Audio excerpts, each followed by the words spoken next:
కోసం ప్రార్థన చేసి, ఆమెకు ఆరోగ్యం బాగలేనప్పుడు కూడా మంచం మీద కూర్చొని, నేను ఒకసారి వెళ్ళి షాప్ నుంచి బయట ఇంట్లోకి వెళ్ళే వరకు ఇంట్లోకి మంచం మీద కూర్చుంటారు. ఆమె ఆమె ఆమె ఏమో మాట్లాడుకుంటుంటుంది. ఏం మాట్లాడుతున్నావు అంటే ప్రార్థన చేసుకున్న బిడ్డ అంట. ఆమె ప్రార్థన చేసే విధానం. ఇక పాట పాడమని నేను ఎప్పుడైనా అడిగినప్పుడు ఎక్కువ ఒకటే పాట పాడుతుంది. ఆ పాట మీకు అందరు తెలిసి ఉంటుంది. మా తమ్ముడు ఆ పాట రాశాడు, నేను దాన్ని స్వరకల్పన చేశాను. ఆ పాట కొంచెం పాడుతున్నప్పుడు అవి విని అదే పాట ఎక్కువ పాడేవాది. ఏంటి ఆ పాట అంటే నేను పాట పాడతాను, మీరు వినండి. వెళ్ళుచున్నాము మేము, వెళ్ళుచున్నాము, వెళ్ళుచున్నాము మేము, వెళ్ళుచున్నాము అని పాడేవాడు. మత నాయకులంతా ఆపాలనుకున్నా, కుల సాంప్రదాయం నిలపాలనుకున్నా, పాపపు భ్రమ చూపి పడగొట్టాలనుకున్నా, లోకాశలు చూపి లొంగదీయాలనుకున్నా, యేసుని చేరుటకై మేము పరుగెడుచున్నాము, వెళ్ళుచున్నాము మేము, వెళ్ళుచున్నాము, వెళ్ళుచున్నాము మేము, వెళ్ళుచున్నాము. ఇరుకైన మార్గంలో బలమైన నిరీక్షణతో, ఇరుకైన మార్గంలో బలమైన నిరీక్షణతో, యేసుని చేరుటకై మేము పరుగెడుచున్నాము, యేసుని చేరుటకై మేము పరుగెడుచున్నాము, వెళ్ళుచున్నాము మేము, వెళ్ళుచున్నాము, వెళ్ళుచున్నాము మేము, వెళ్ళుచున్నాము. ఈ పాట ఎక్కువగా ఆమె ఆ నోట్లో అదే పాట ఆమెకు వచ్చినంతగా వెళ్ళుచున్నాము, నేను వెళ్ళుచున్నాము అని వాడుతుంది. అందుకే ఈరోజు ఆమె వెళ్ళింది, ప్రభువును చేరుకున్నది. మనం అందరం కూడా వెళ్ళాలి, ఆ ప్రభువును చేరుకోవాలి. ఈ లోకంలో మనం ఏం సంపాదించినా ఏమి తీసుకొని వెళ్ళము. ఎంత స్థిరుడైనను బట్టి ఊపిరి పోలి ఉన్నాడు. నరుని యొక్క ఆయువు గట్టిని పువ్వు పోలి ఉన్నదని వాక్యం సెలవిస్తుంది. ఈరోజు మనం ఇక్కడ వచ్చాం, మళ్ళీ ఇంటికి తిరిగి వెళ్తామో లేదో మనకు గ్యారంటీ లేదండి. మనం కొన్న ఫోన్కు గ్యారంటీ ఉంటుంది, మనం కొన్న ఏదైనా ఒక వస్తువు గ్యారంటీ ఉంటుంది, కానీ మనిషికి గ్యారంటీ లేదు. కానీ యేసు ప్రభు నీకు నాకు ఒక గ్యారంటీ ఇస్తున్నాడు. యేసు ప్రభుని ఎవరైతే చేరుకుంటారో, యేసు ప్రభుని ఎవరైతే తమ హృదయంలో చేర్చుకుంటారో, యేసు ప్రభు చెప్పారు, నా యందు విశ్వాసం ఉంచువాడు నశింపక నిత్య జీవము పొందును అని రాయబడింది. ఏం పొందుతాడు? నిత్య. ఇప్పుడు ఆమె చనిపోయింది అని మనం అనుకుంటున్నాం, కానీ ఆమె ఇప్పుడు నిత్య జీవములో ప్రవేశించింది. మనము ఇంతకాలముగా ఈ లోకములో మనము యేసు ప్రభుని ఎరగక ముందు చాలా మంది చెబుతా ఉంటారు, ఈ జన్మ అయిపోయిన తర్వాత ఇంకొక జన్మ ఉంటుంది, ఆ జన్మలో మనం కుక్కగానో, నక్కగానో, పందిగానో, లేకపోతే ఇంకో పక్షిగానో పుడతామని మనకు అలా నేర్పించి పెట్టారు. మనం అదే నిజం అనుకొని మనం నమ్మిపోయాం. నిజంగా నేను చనిపోతే మళ్ళీ ఒక కాకయ్య పుడతాను అనుకున్నారు. కానీ అది కాదని చెప్పి మన దగ్గర ఉన్న మన కవులు కూడా కొంతమంది రాశారు. ఆ మాట చెప్తే మీకు ఎలా ఉంటుందో బైబిల్లో చెప్పాలి కనుక నేను బైబిలే చెప్తున్నాను. మీకు అన్ని విషయాలు వేమన గారు ఒక పద్యం రాశాడు, పీదిరెడి కాకి పితరుడెట్లాయరా విశ్వదా విరామ వినురవేమన్నాడు. కనుక పితరుడు కాడు మళ్ళీ కాకి వచ్చి పితరుడు అయిపోయాడు, అదంతా ఉట్టి కదే. మరి ఒక జన్మ మనకు లేదు, ఒకటే జన్మ. కనుక ఈ రోజు మనం ప్రభు కోసం ఏమైనా చేయాలనుకుంటే ఇదే జన్మలో ఏమైనా చేయాలి, సాధించాలి. తర్వాత ఈ శరీరం పోయిన తర్వాత ఇక మనం ఏం చేయలేము. కనుక దేవుడు మనకి ఈ లోకానికి ఎందుకు పంపించాడు? ఆమె ప్రభుని నమ్ముకున్నది, మళ్ళీ ప్రభుని చేరిపోయింది. కనుక మనం ఇప్పుడు యేసు ప్రభుని మనం నమ్ముకుంటే మళ్ళీ పరలోకానికి మనం చేరిపోతాం, మన తండ్రి ఇంటికి మనం వెళ్ళిపోతాం. అట్లయితే ఈరోజు ఆమె తన తండ్రి ఇంటికి వెళ్ళిపోయింది. మనం కూడా మన ప్రభు అయిన యేసు వద్దకు మనం వెళ్ళాలంటే ఆ ప్రభుని మన సొంత రక్షకునిగా అంగీకరించాలి. ఈ లోకంలో మనకు కులాలు, మతాలు, వర్గాలు ఇవన్నీ భేదాలు ఉన్నాయి, కానీ మరణం ఏ భేదం చూడదు, అందరినీ తీసుకెళ్తుంది. పలాని కులంలో పుట్టాడు కదా వాడికి మరణం రాదని ఉందా? మన దేశంలో అత్యున్నత కులం ఏంటంటే బ్రాహ్మణ కులం. బ్రాహ్మణుడు చనిపోకుండా బతుకుతాడా? లేదండి. అట్టడుగు కులం వారైనా చనిపోకుండా బ్రతుకుతారా? బ్రతుకు అనగా కులం అనే మతం మరి మనం పెట్టుకున్నారు, మనుషులు పెట్టుకున్నారు తప్ప మరణానికి ఏం లేదు. నువ్వు ఏ కులంలో పుట్టినా నీకు చావు తప్పదు. కానీ నిత్య జీవం నీకు రావాలి అనుకంటే నీ పాపం పోవాలి. నీ పాపం పోవాలంటే పాపానికి పరిహారం జరగాలి. ఆ పాపానికి పరిహారం సిలువలో మన ప్రభుని యేసు చేశారండి. యేసునందు నువ్వు విశ్వాసం ఉంచితే నీ పాపానికి పరిహారం జరుగుతుంది. మేమందరము మా ఇంట్లో అందరూ బాప్తిసం తీసుకున్నారు. మా తాత వాళ్ళ తండ్రి ఆశప్ప, మీకు తెలుసా? ఆశప్ప అంటారు. ఆశప్ప కొడుకు బాలప్ప. ఆ బాలప్ప తమ్ముడు ఉన్నారు. ఆ నుంచి మంచి 3-4 ఒకరోజు బాప్తిసం తీసుకున్నారు. కానీ మా నాయన బాప్తిసం తీసుకోలేదు. కొన్ని రోజులు అయిపోయింది. ఆమె మరి పడుకుంది నిద్రలో. యేసు ప్రభు వచ్చారు. రెండవ అక్కడ జరిగిపోతున్నా అందరూ ఎగిరిపోతున్నారు. మా తాత లేడు, మా డాడీ లేడు, ఎవరు లేరు ఇంట్లో. ఎవరున్నది? ఒక్క ఆమె ఉంది. నేను విడువ పడ్డాను. తెల్లారి లేచింది, నేను బాప్తిసం కావాలి. హల్లెలూయా, హల్లెలూయా. ఆమెకు మారు మనసు దొరికింది. అప్పుడు యేసు ప్రభువును అంగీకరించింది. నిజంగా ఆమె కూడా మారు మనసు పొంది మనం సంతోషపడ్డాం. అట్లయితే ఈరోజు మా బంధువులారా, గ్రామస్తులారా, మీకు అందరికి మనవి చేస్తున్నాం. మేమందరూ యేసు ప్రభువును నమ్ముకోండి. ఇదేదో పరాయి దేశస్తుల మతమని, ఇది పరాని వారి మతమని మీరు అనుకోకూడదు. పరాయి వారి మతం అయితే మనల్ని ఎందుకు ప్రేమిస్తారు? నిజంగా మనము పూజించిన దేవుడు అని మనం అనుకున్నప్పుడు మన కోసం ప్రాణం పెట్టారా? తండ్రి మాత్రమే తన పిల్లల కోసం తన ప్రాణమైన ఇవ్వడానికి వెనుకాడు. అలాగే మనం రక్షించడానికి, మన పాపం నుంచి విడుదల చేయడానికి మన తండ్రి యేసు ప్రభు కనుకనే ఆయన ఈ లోకానికి సశరీరుడుగా వచ్చేసి తన యవ్వన ప్రాయమందు మనుషుడుగా ఈ లోకములో జీవించి తన ప్రాణాన్ని దారిపోసి మనల్ని కొన్నాడండి. ఇంతగా ప్రేమించిన యేసు ప్రభు కంటే దేవుడు ఇంకెవరున్నారో చెప్పండి. కనుక మా ఇంటిలో చనిపోయినా యేసును స్తుతిస్తాను, ఇంకొకరు బ్రతికినా దేవుని స్తుతిస్తాను. ఎందుకనగా మా చావు మూలముగానైనా సరే, బ్రతుకు మూలముగానైనా సరే నా ద్వారా దేవుడు మహిమను పొందాలి అని మేము కోరాము. ఆమె కూడా అదే కోరింది. చావైనా బ్రతుకైనా నీ కొరకు దేవా, మీరేం చేసినా దేవుని మహిమ కోసం చేయండి. ఈరోజు మా నాయనమ్మ గారి ఈ సమాధి కార్యక్రమం ద్వారా కొంతమంది యేసు ప్రభువును తెలుసుకోవాలి, యేసును రక్షకుడుగా మీరు అంగీకరించాలి, ఆ నిత్య జీవానికి వారసులు అవ్వాలన్నదే మా ఆశ. ఈ విధంగా ఆమె హాస్పిటల్కి వెళ్తున్నప్పుడు నాకు 2-3 రోజుల ముందు నాతో మాట్లాడింది. బిడ్డ అని చెప్పి నా చెయ్యి పట్టుకుని నన్ను కౌగలించుకొని నా చెయ్యి ముద్దాడింది. ఆ పరిస్థితి నిజంగా ఆమె ఆరోగ్యంగా ఉంది, చాలా మంచిగా ఉంది.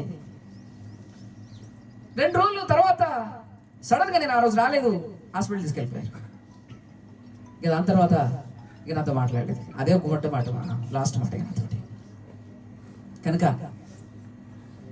ఈమె ఆమె లోకాన్ని విడిచినప్పుడు కూడా మనందరికీ ఒక నమ్మకం ఉంది. ఏంటంటే యేసు ప్రభు తిరిగి వస్తున్నప్పుడు మనమందరం పరలోక రాజ్యంలో మళ్ళీ ఆమె చూడబోతున్నాం. ఎందుకనగా ఆమె మరణించింది కాదు, ఆమె సజీవురాలిగా ప్రభు సన్నిధిలో నివసిస్తుంది. కనుక మనమందరం ఆమెను చూడాలి అనుకుంటే ఆమె ఒక ఆశయం ఉంది. ఏంటంటే నా ప్రజలు అనగా నా గ్రామస్తులు, నా బంధువులు, నా పిల్లలందరూ కూడా ఎక్కడ ఉండాలని, నాతో పాటు పరలోకంలో ఉండాలని ఆమె ఆశ. కనుక మీరందరూ యేసు ప్రభును అంగీకరించాలని నేను మనవి చేస్తూ ఈ చిన్న మాటలను ముగిస్తున్నాను. ఒక పాట పాడుతూ దేవుని కనవచ్చుకుందాం.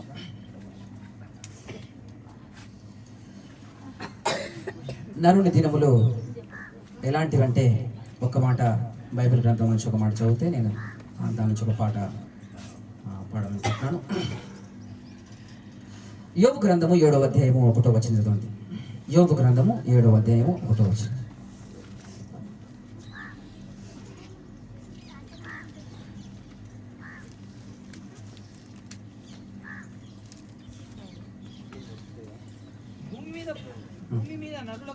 భూమి మీద నరుల కాలము యుద్ధ కాలము కాదా? వారి దినములు కూలివాని దినముల వంటివి కావా? చాలా ఇక్కడ ఒక మాట రాయబడిన మాట ఏంటంటే, భూమి మీద నరుల కాలము అని రాయబడింది. ఎవరి కాలం? మనం అందరం నరులమే కదా.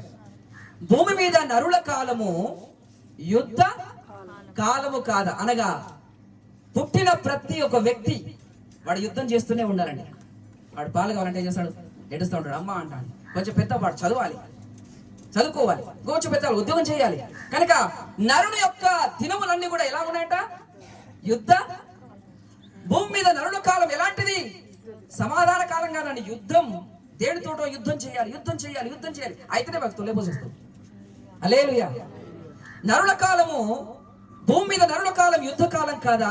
వారి దినములు కూలివాని దినముల వంటివి. కూలివాడు, మనం కూలికి వెళ్తాం పొద్దునే 9 గంటల, మనం ఎక్కడికి వెళ్తాం? పొలానికి కూలికి వెళ్తాం. కూలికి వెళ్ళగానే మనం ఏం చేస్తున్నప్పుడు, కూలికి వెళ్తాం, కూలి పని చేస్తాం ఉండడం. సమయం ఎంత అయింది? సమయం 5 అవ్వగానే మళ్ళీ ఎక్కడ రావాలి? అలాగే ఈ లోకానికి వచ్చిన మనం కూలిగా వచ్చాము ఇక్కడికి. ఈ కూలి టైం మునిగిగానే మనం ఎక్కడికి పోవాలి? మళ్ళీ మన పరలోకానికి, మన తండ్రి ఇంటికి వెళ్ళిపోవాలి. ఈ మాటలను ఒక పాటగా మనం పాడుకుందాం. నరుని దినములన్నయో యుద్ధ దినములే గదా, వాని కాలమంత కూలి వాని సమయమే గదా. నరుని దినములన్నయో యుద్ధ దినములే గదా, వాని కాలమంత కూలి వాని సమయమే గదా. అవి త్వరగా గతించిపోవును, వాడు వడిగా ఎగిరిపోవును. అవి త్వరగా గతించిపోవును, వాడు వడిగా ఎగిరిపోవును. నరుని దినములన్నయో యుద్ధ దినములే గదా, వాని కాలమంత కూలి వాని సమయమే గదా. నరుని యుద్ధ దినములే గదా, వాని కాలమంత కూలి వాని సమయమే గదా. వాని కాలమంత కూలి గదా. ఎంత స్థిరుడైనను బట్టి ఊపిరే గదా, ఎంత స్థిరుడైనను బట్టి ఊపిరే గదా. గట్టి పువ్వు వలె వాడు వాడిపోవును గదా. ఎంత స్థిరుడైనను బట్టి ఊపిరే గదా. గట్టి పువ్వు వలె వాడు వాడిపోవును గదా. గాలి ప్రయాసమే గదా ఈ దినముల పరిమాణము. గాలి ప్రయాసమే గదా ఈ దినముల పరిమాణము. నా దినములు లెక్కింపనేర్పుమా, నీ సన్నిధిలో బ్రతుకనేర్పుమా. నా దినములు లెక్కింపనేర్పుమా, నీ సన్నిధిలో బ్రతుకనేర్పుమా. నరుని దినములన్నయో యుద్ధ దినములే గదా, వాని కాలమంత కూలి వాని సమయమే గదా. నరుని దినములు యుద్ధ దినములే గదా, వాని కాలమంత కూలి వాని సమయమే గదా. వాని కాలమంత కూలి వాని సమయమే. నా జీవిత కాలము పెద్దడంత ఆయను, ఎగిరిపోవు పొగవలే కరిగిపోయే దినములో. నా జీవిత కాలము పెద్దడంత ఆయను, ఎగిరిపోవు పొగవలే కరిగిపోయే దినములు. ఈ సన్నిధిలో నా ఆయుష్షు లేనట్టే ఉన్నది. నీ సన్నిధిలో నా ఆయుష్షు లేనట్టే ఉన్నది. నా దినములు లెక్కింపనేర్పుమా, నీ సన్నిధిలో బ్రతుకనేర్పుమా. నా దినములు లెక్కింపనేర్పుమా, నీ సన్నిధిలో బ్రతుకనేర్పుమా. నరుని దినములన్నయో యుద్ధ దినములే గదా, వాని కాలమంత కూలి వాని సమయమే గదా. వాని కాలమంత కూలి వాని సమయమే గదా. అవి త్వరగా గతించిపోవును, వాడు వడిగా ఎగిరిపోవును. అవి త్వరగా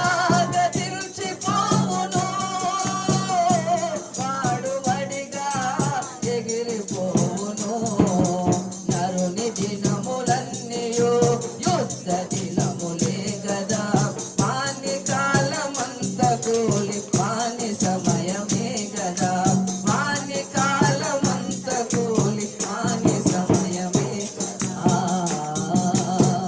హల్లెలూయా. దేవునికి స్తోత్రం.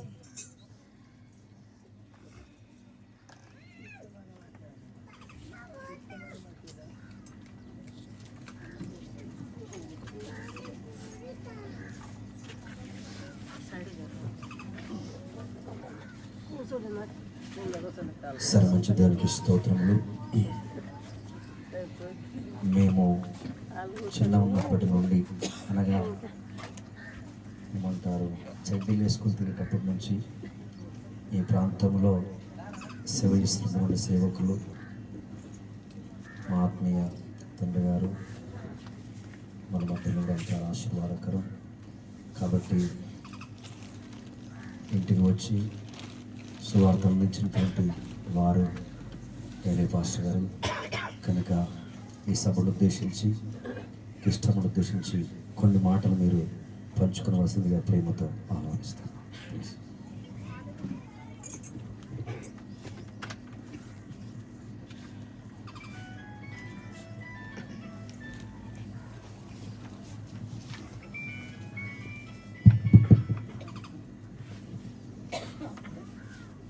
దేవునికి స్తోత్రం చెల్లించుకుంటున్నాను. హల్లెలూయా, హల్లెలూయా.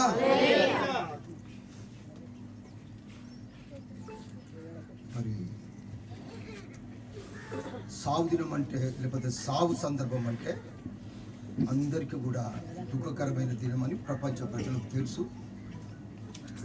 అందరూ కూడా ఏడుస్తూ ఉంటారు. అన్ని కులములలో అన్ని జాతుల్లో ఏడుస్తూ ఉంటారు. ఒక్క మాట దేవుని వాక్యం నుండి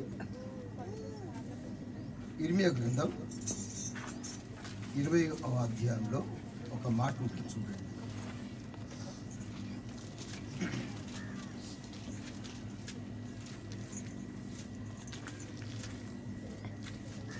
చనిపోయిన వారిని గురించి ఏడవద్దు, చనిపోయిన వారిని గురించి ఏడవవద్దు, వారిని గురించి అంగలార్చవద్దు, వారిని గురించి అంగలార్చవద్దు, వెళ్ళిపోవచ్చున్న వారిని గురించి వెళ్ళిపోచున్న వారిని గురించి బహురోదనము చేయుడి, బహురోదనము చేయుడి. వాడు ఇకను తిరిగి రాడు, వాడు ఇకను తిరిగి రాడు, తన జన్మభూమిని చూడడు, తన జన్మభూమిని చూడడు. చిన్న ప్రార్థన చేసుకుందాం. కరుణా సంపన్నుడైన మా యేసు రక్షక, మీ పరిశుద్ధ పాదములకు వందనములు, స్తుతులు, స్తోత్రములు చెల్లించుతున్నాం నాయనా. మమ్మును మీ కృపలో జ్ఞాపకం చేసుకొని 2024లో ప్రవేశపెట్టి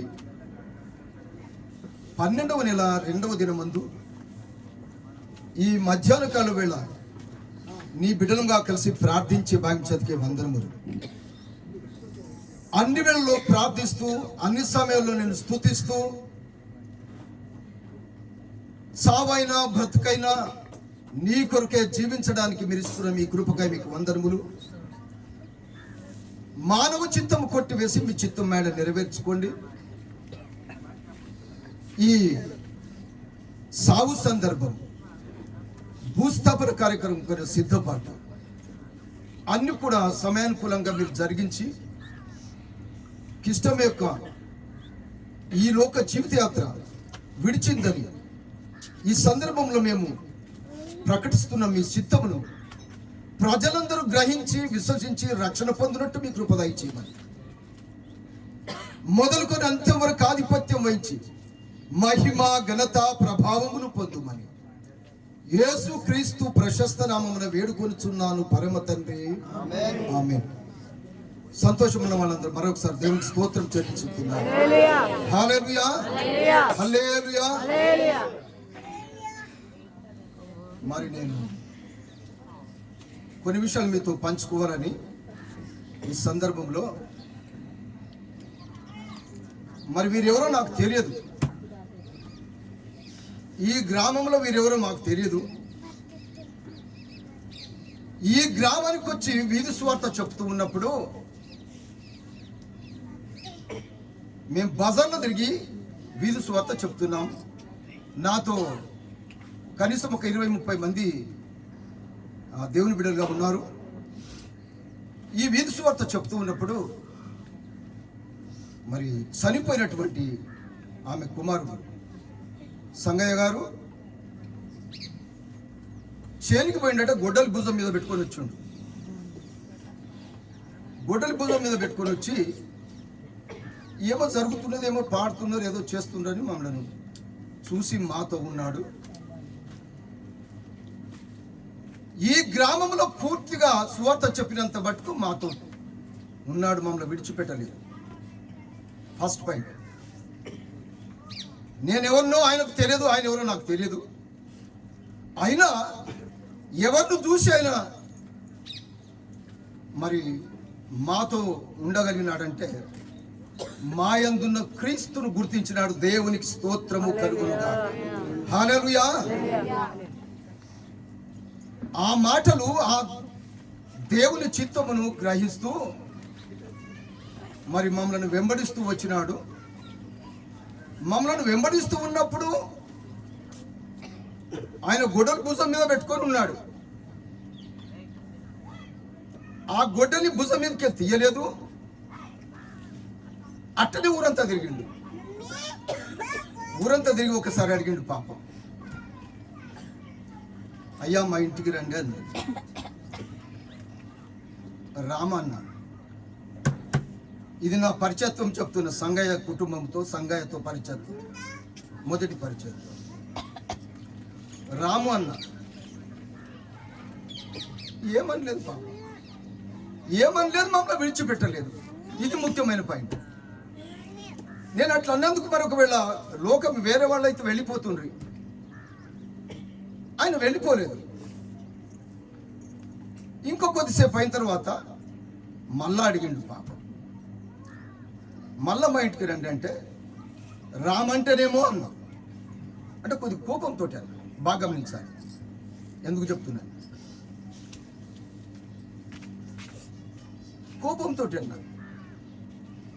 అయినా మమ్మల్ని విడిచిపెట్టలేదు.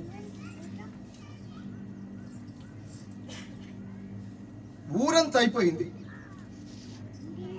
మళ్ళా అడిగిండు, పాపం సరే వస్తామని చెప్పిన.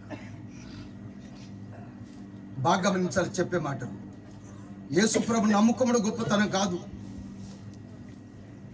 మాటలు చెప్పడం గొప్పతనం కాదు, దేవుని వాక్యం చెప్పడం కూడా గొప్పతనం భావించకుండా దైవికమైన ఆలోచనతో, దైవ జ్ఞానంతో దేవుని కొరకు ముందుకు సాగి ఆయన చిత్తమును ప్రకటించడానికి దేవుడు కృపనిస్తాడు.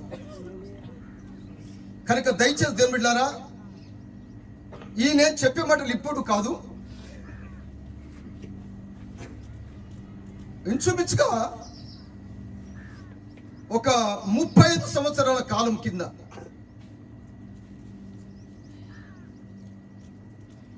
ఎవరో తెలియనటువంటి ఈ వ్యక్తి సువార్త చెప్పిందనుక మమ్మల్ని వెంబడించి మరి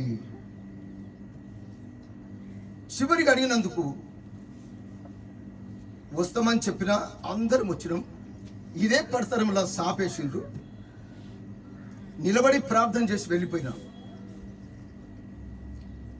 నిలబడి ప్రార్థన చేసి వెళ్ళిపోయిన తర్వాత మళ్ళొక రోజు ఈయన ఇక్కడ చూసినాం కనుక ఇంటి ప్రార్థన చేసినాం కనుక నేను ఒకరోజు జోగుపేటకు లారీలో వెళుతున్నా.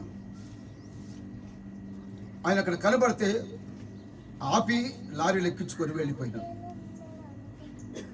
ఆ దినము ఆ పరిచయంతో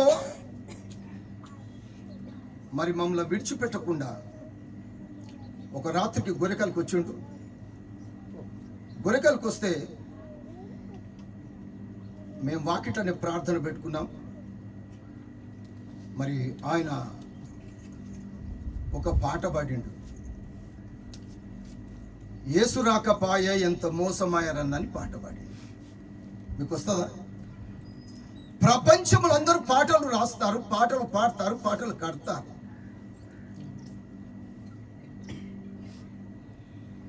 ఆ ఆలోచన ఉండడం మంచిదే, పాటలు రాయడం మంచిదే, కట్టడం మంచిదే.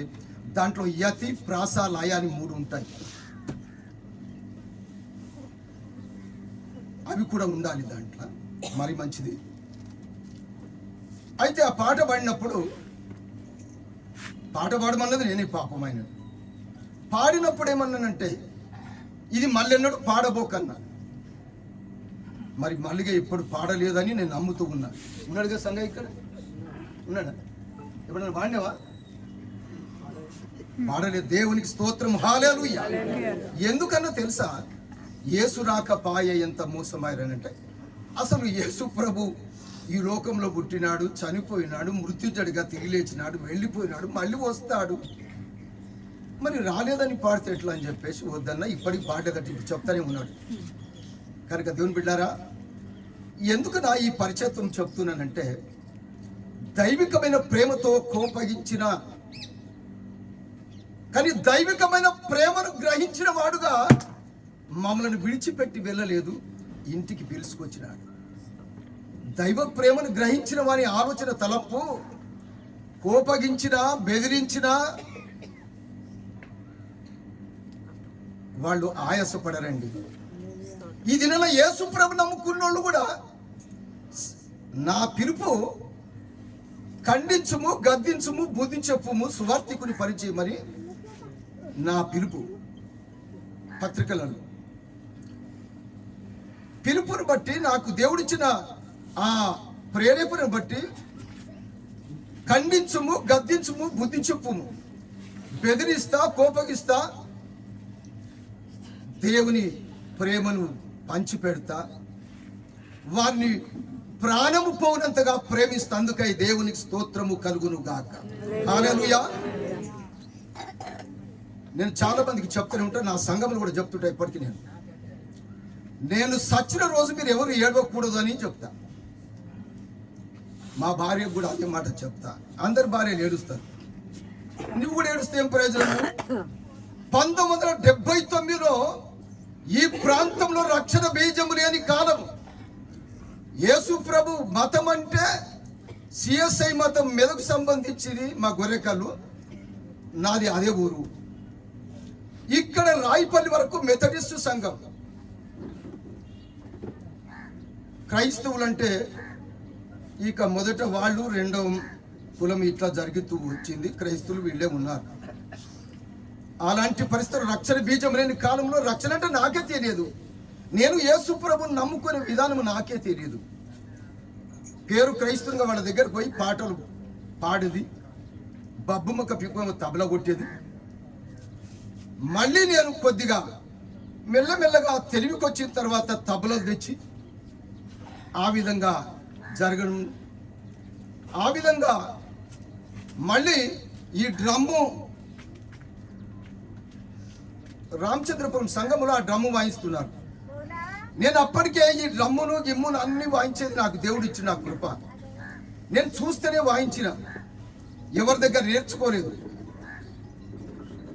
వాయించే వాళ్ళని చూసి వాయించడము. ఆ విధంగా తబలలు కూడా అట్లనే, ఇవి కూడా అట్లనే నేను ఆ విధంగా కొనసాగిస్తూ వచ్చిన.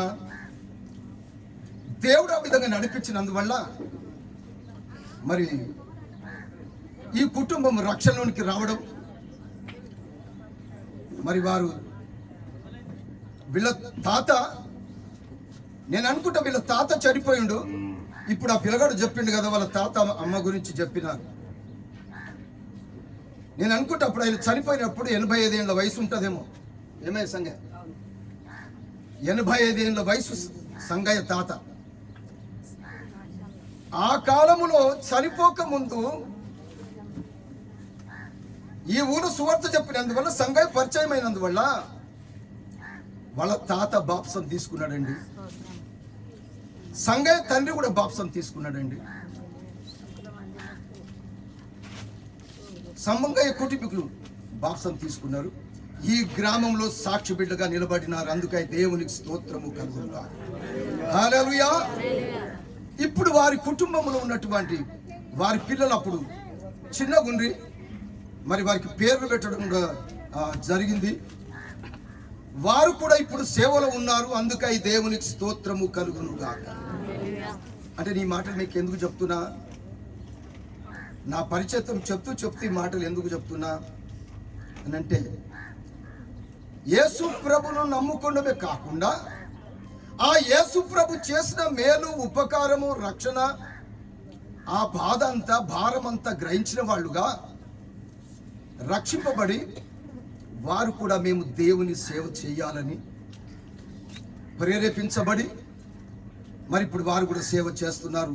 అందుకై దేవునికి స్తోత్రము కలుగునుగాక. హల్లెలూయా. మరి చాలా మంది వాక్యాలు విన్నారు. నేను ఈ ఒక్కూరిన సువార్త చెప్పలేదండి. నారాయణఖేడ్ తాలూకాలో చాలా గ్రామాలు, అందోల్ తాలూకాలో కూడా చాలా గ్రామాలు వీధి సువార్త చెప్పినాం. వీధి సువార్త చెప్పడమే కాదు, మళ్ళీ నేను నా వాక్య దర్శనం బట్టి ఊర్లలో ఉండే విధవరాండ్లు అంటే మీకు తెలుసా? మొగడు చచ్చిన వాళ్ళు అంటారు ముండరాండ్లు. ముండరాండ్లని లోక భాష, విధవరాండ్లని దైవికమైన భాష. అయితే ఆ విధంగా మరి మా సొంత ఊర్లోనే విధవరాండ్లకు సన్మాన సభ పెట్టి మా ఊర్లో బహిరంగ సభ ఏర్పాటు చేసి ఊర్లో ఉన్న అన్ని కులాలను పిలిచి ఈ ఆలోచన నాకు ఎట్లొచ్చిందంటే, ఈ ప్రేరేపణ దేవుడు నాకు ఎట్టించిందంటే,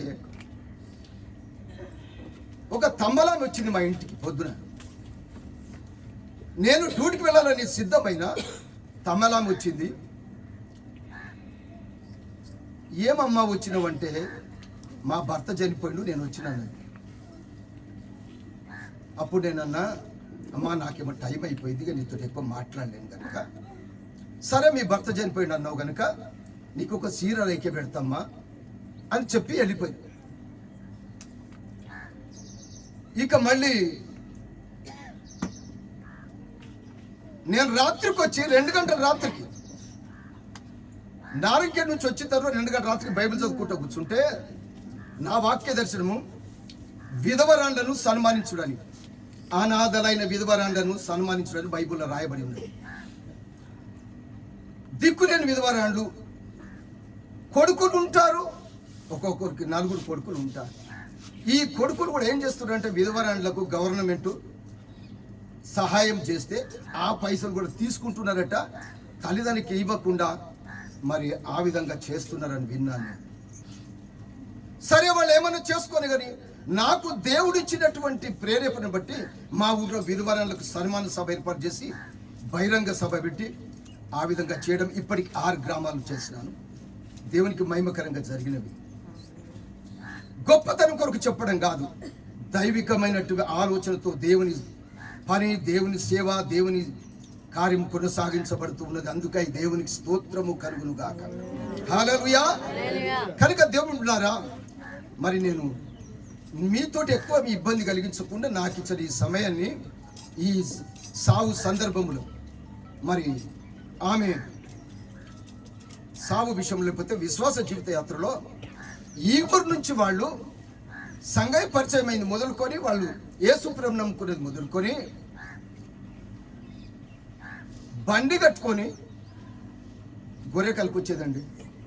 ప్రతి ఆదివారం గొర్రెకల్కి వచ్చేది. ఆ విధంగా వారి జీవితయాత్ర కొనసాగించబడింది. మరి మేము ప్రభువులో ఆ విధంగా ముందుకొచ్చినాం. ఈ గ్రామంలో కూడా అనేక సార్లు ప్రార్థన పెట్టినాం. అనేకులు మరి దేవుని వాక్యాన్ని విన్నారు. ఇగో ఇక్కడ ఉన్నామే, ఇక్కడ ఒక ఆమె ఉన్నది. ఆమె కూడా ఇక్కడ ప్రార్థన పెట్టిన తర్వాత మరి యేసుప్రభుని కొన్ని బాప్సం తీసుకున్నది ఆమె కూడా. నేను ఎందుకు చెప్తున్నానంటే, మా పరిచయం ఏంటి, మీరు ఎట్లా అనేది సంగతి ఇక్కడ నిలబడ్డానంటే మీరు మరి చుట్టాలుగా లేకపోతే బంధువులుగా కొందరు కొత్త వాళ్ళు వచ్చి ఉండొచ్చు. మరి నేను ఎవరు అని మీకు పరిచయం చేయరని ఈ మాటలన్నీ నేను చెప్పినాను. ఆత్మీకంగా లోకరీతి బంధువులమైతే చుట్టాలమైతే కాము, మాకేం తెలియదు. కానీ ఆత్మికంగా బాంధవ్యం కలిగిన వారముగా ఈరోజు మీ మధ్యన మాట్లాడుతున్నాను. అందుకే దేవునికి స్తోత్రము కలుగును. కనుక దయచేసి దేవుని బిడ్డారా, మరి ఆమె జీవితము ప్రభులో కొనసాగించబడి ఇప్పుడు పిల్లలు కూడా చెప్పిండ్రు కదా, మరి గ్రామ ప్రజల మధ్య ఉండి ఊళ్ళలో పనిచేసి వ్యవసాయం పనులు చేసుకున్న వారైనప్పటికీ భక్తి భావన కలిగి ఆత్మీయ జీవితంలో క్రీస్తును అంగీకరించి ఆయనతో వారి జీవితయాత్ర కొనసాగించబడడానికి మరి రక్షణ పొంది బాప్సం పొంది ప్రభులో నిద్రించడం ప్రపంచములో అన్నిటికంటే విలువైన విషయం. అందుకని దేవునికి స్తోత్రము కలుగును గాక. హల్లెలూయా. ఇక నేను ఎక్కువ మాట్లాడను. మరి కొద్ది నిమిషాలలో ఆ చదివిన మాటల గురించి కొన్ని మాటలు చెప్పి నేను ముగిస్తాను. ఆ చదివిన మాట చదవండి.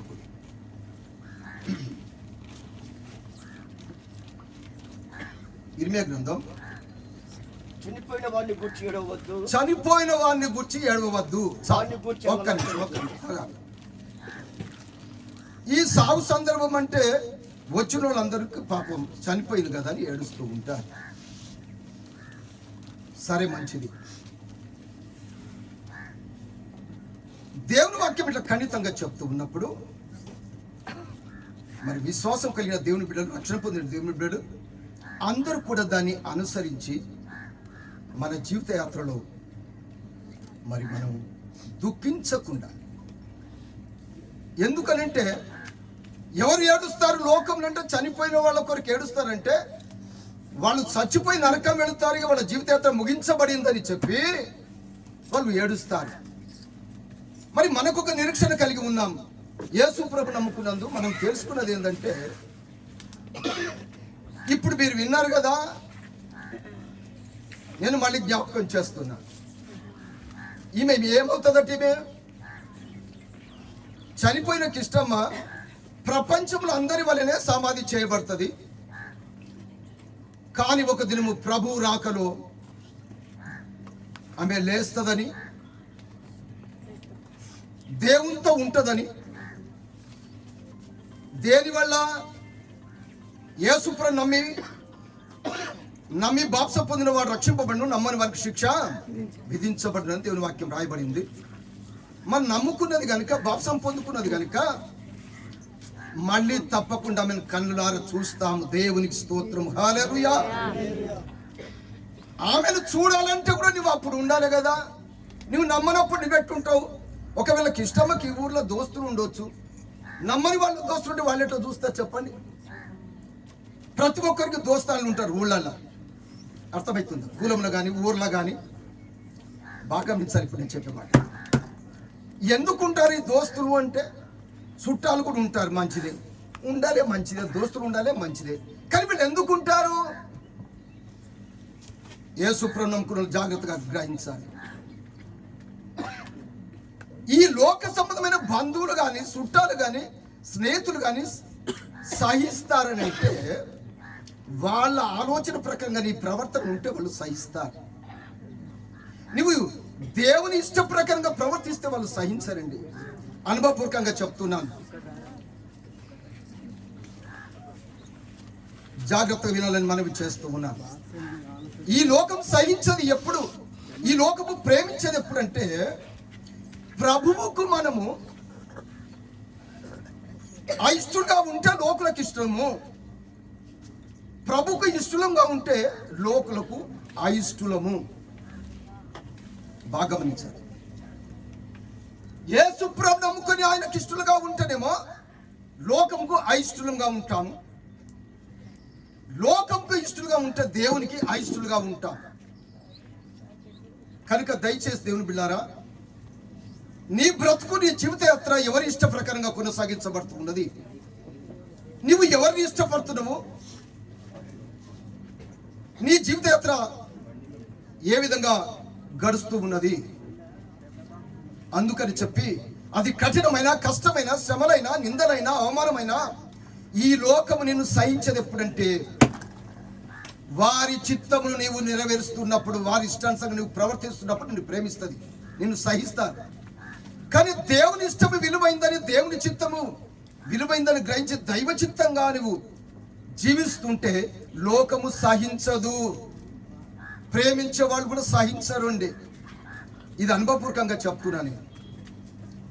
కనుక దయచేసి బిడ్డారా, లోకము సహించకపోయినా పర్వాలేదు, సంతోషంగా దేవుడు సహించేవారిగా మనం ఉండాలని, దేవునికి ఇష్టంగా బ్రతకాలని, ఆ ఇష్టమును నెరవేర్చాలని, ఆయన చిత్తానుసంగా జీవించాలని ప్రభుపేట జ్ఞాపకం చేస్తున్నాను. అందుకై దేవునికి స్తోత్రము కలుగును గాక. ఈ కిష్టమ సావు సందర్భం మరి అనేక విషయాలు మనం జ్ఞాపకం ఉంచుకొని, చనిపోయిన ఆమె గురించి లోకమంతా ఊరోళ్ళంతా స్నేహితులతో చింతిస్తారేమో కానీ నేను సంతోషిస్తున్నాను. అందుకై దేవునికి స్తోత్రము కలుగునుగా. ఇదేంటి భాష అండి? నువ్వు చచ్చిపోయిందంటే అందరూ దుఃఖం ఉంటుంది, కానీ ఆమె చచ్చిపోతే సంతోషిస్తున్నాను అంటున్నావు. అవునంటే ఆమె సావలేదు, ఆమె మళ్ళీ వస్తుంది సజీవంతో దేవుని సన్నిధిలో ఉన్నది. కనుక దేవుని బిడ్డారా, నేను చెప్పే మాట బహుజాతులు మీ జీవితంలో జ్ఞాపకం ఉంచుకోండి. కనుక మరి యేసు ప్రభువు నమ్ముకోవడం లోక సంబంధమైన శరీర సంబంధమైంది కాదు, లోక సంబంధమైన బ్రతుకు సంబంధమైంది కాదు, ముళ్ళెమూటల సంబంధమైంది కాదు. ఇది ఆత్మ సంబంధి, పరమార్థ సంబంధమైంది. కనుక పరమందు శాశ్వతంగా దేవుని రాజ్యంలో నిత్యత్వం కలిగి ఉండే భాగ్యమే, అది ఇచ్చేది విలువైన రక్షణ. కనుక ఈ సందర్భంలో ఈ విధానం అంతా కూడా దైవిక ఆలోచన సంబంధమైంది, దైవపరమైందని ప్రభుత్వ జ్ఞాపకం చేస్తున్నాను. కనుక దయచేసి ఇంకెవరైనా మీరు ప్రభు నమ్మకపోతే నమ్ముకోండి. ప్రపంచంలో ప్రభును తప్ప నువ్వు ఎవరిని నమ్ముకున్నా, ఏ దేవుణ్ణి మొక్కినా నీకు రక్షణ లేదు, మోక్షం లేదు అని నీ భాషలో జ్ఞాపకం చేస్తున్నాను. దేవుని రాజ్యంలో నీకు మరి స్థానం ఉండాలంటే నువ్వు రక్షింపబడి భక్తిలో ఉంటే మరి ఆ నిత్య జీవంలో ఉంటావని ప్రభుత్వ జ్ఞాపకం చేస్తూ ఉన్నాను. అందుకని దేవునికి స్తోత్రము కలుగును గాక. చనిపోయిన వారిని గురించి ఏడవద్దని ఇప్పుడు బైబిల్ గ్రంథంలో చదివినారు. మరొకసారి జ్ఞాపకం చేయి. చనిపోయిన వారిని గూర్చి ఏడవద్దు, వారిని సంగదార్చవద్దు, వెళ్ళిపోవచ్చున్న వారిని గూర్చి బహు రోదనము చేయవుడి. వాడు ఇక్కడ తిరిగి రాడు, తన జన్మభూమిని చూడడు. చనిపోయిన వారి గురించి ఏం చేయాలంట? బాగా ఏడు ఉండి అంటున్నదా దేవుని వాక్యం? ఏమ్మా, చనిపోయిన వాళ్ళ గురించి ఏడుమని చెప్తుందా? ఏ సుప్రమణం నమ్ముకుంటారు, క్రైస్తవులై ఉంటారు, కానీ మళ్ళీ ఏం చేస్తారు? ఏడుస్తూనే ఉంటారు. మరి మీరు ఏసుకుని నమ్ముకొని మీరు ఏడుస్తే ఏడవకూడదు సంగతి వాళ్ళకెట్ట తెలుస్తుంది? ప్రపంచమంతా ఏడ్చడులే అసలు. అందుకే నేను చెప్పిన కదా, మా భార్యకి చెప్పిన, నేను చచ్చిపోతే మీరు ఎప్పుడు అసలు అందరు ఏడ్చినట్టు అసలు కన్నీళ్ళు రావద్దు అని చెప్తానే ఉంటాను. కారణం ఏంటంటే ఇది అంతా ఒట్టిదే. ఇది శరీర సంబంధమైంది, ఈ దుఃఖం, ఈ ఆయాసం అంతా ఇది ఆత్మ సంబంధమైంది కాదని ప్రభుత్వ జ్ఞాపకం చేస్తున్నాను. దేవుని గ్రంథంలో దేవుడు సెలవిస్తున్నాడు, చనిపోయిన వారి గురించి ఏడవద్దు. ముగింపులోకి వచ్చినని చనిపోయిన వారిని గురించి ఏడవద్దు, వారిని గురించి అంగలార్చొద్దు. వెళ్ళిపోవచ్చున్న వారిని గురించి బహురోదనం చేయడంటే ఎక్కువైన రోదనం అంటే ఏడుపు. దేవునికి స్తోత్రం, హల్లెలూయా. తెలుగు భాషలో, పల్లెటూరు భాషలో ఏడుపు, దైవికమైన భాష లేకపోతే మంచి భాషలో రోదనం అంటే కూడా ఏడిపే. కానీ దేని కొరకు ఏడవాలంటే మనిషి మనలో నుండి వెళ్ళిపోతున్న ఆత్మ కొరకు, ఆ ఆత్మ పరలోకములో దేవుని రాజ్యంలో ఉండాలని. నువ్వు బతుకున్నప్పుడే పశ్చాత్తాపంతో ఆయన పాదములు పట్టుకొని ఏడ్చి, నా ఆత్మ నీ సన్నిధిలో నీ రాజ్యంలో ఉండాలని బ్రతిమలాడి ఏడ్చి ఆత్మరక్షణ పొందు, విలువైన బాప్తిసము రక్షణ పొంది ఆ దేవుని రాజ్యంలో చేయడానికి ప్రయత్నం చేయు. అది లేకుండా లోకుల వలె ఏడుస్తే అది అర్థం లేనిదిగా ఉంటుందని ప్రభుత్వ జ్ఞాపకం చేస్తున్నాను. అందుకని చెప్పి మరి నేను ఈ సమయాన్ని ముగిస్తూ ఉన్నాను. దేవుని బిడ్డారా, ఒకవేళ నేను ఎవరికైనా ఆయాసం కలిగించి బాధ కలిగిస్తే చెప్పిన మాటలలో దయతో నన్ను క్షమించండి. మీ చిత్తం దేవుని చిత్తం అయితే మళ్ళీ కలుసుకునే భాగ్యం దేవుడిస్తే మళ్ళీ కలుసుకుందాం. అట్టి కృపను దేవుడు మనందరికీ దయచేయను గాక. హల్లెలూయా, హల్లెలూయా.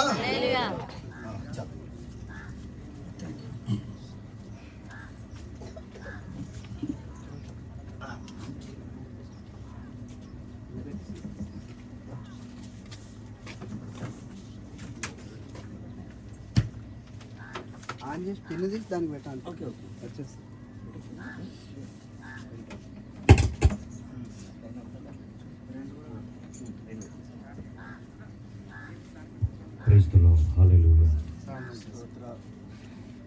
సౌండ్ పెంచేసుకుంటారు.